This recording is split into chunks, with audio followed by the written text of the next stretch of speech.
Ermida House by Carlos Castanheira in Oliveira do Douro, Portugal.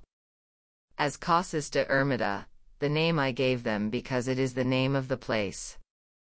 They were there, and well, elevated above the river. The Douro River. With the construction of the Carrapatelo Dam, the river reached the lands and the houses. Many remained down there, hidden in the waters. The classification of the Albufeira Reserved Zone was also defined by the line 50 m from the river bank, which rises and falls. It depends. The line, drawn on paper, they told us, bites the eve of the Casa da Ermida de Baixo. It is in a classified zone. Although in ruins, it is conditioned.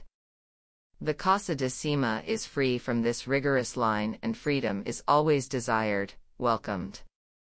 When I visited the place of Ermida, I descended the ramp hoping that no vehicle would come up. Down there the ruins, of what were once houses where families lived, presented some details of those who know how to work with stone and create living spaces.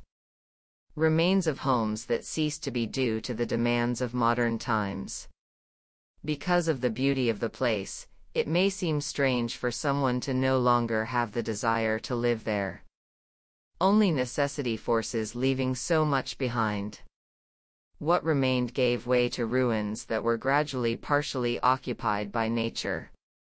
Rich in stories and histories. Unknown, but imagined. Casa de Cima.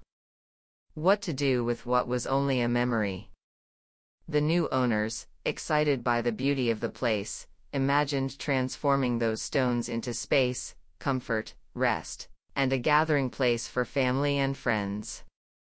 Contemplation.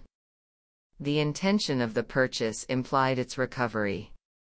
Or restructuring. I asked myself, but how? I always ask myself.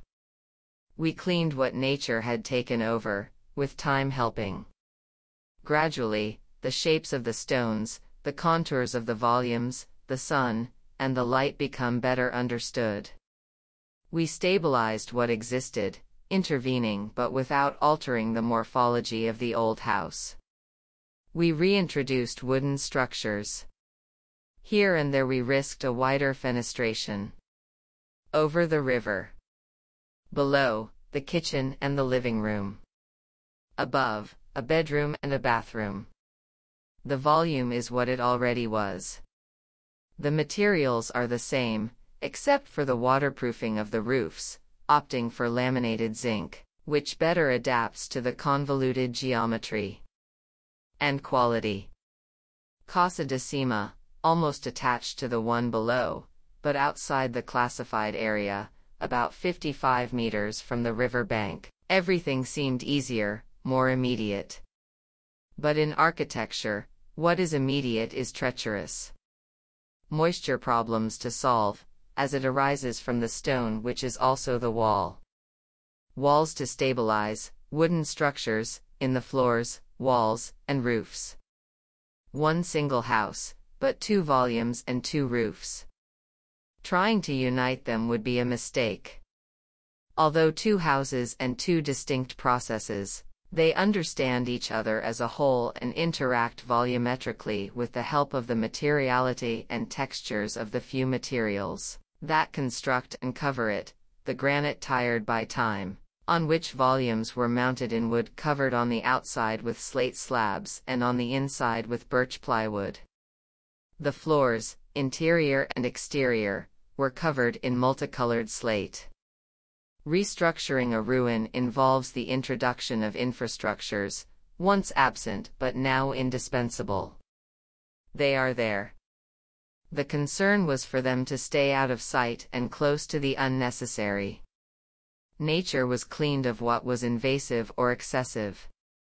It awaits the restoration of balance, which will naturally adjust to the future. Constantly. Now it is possible to live there.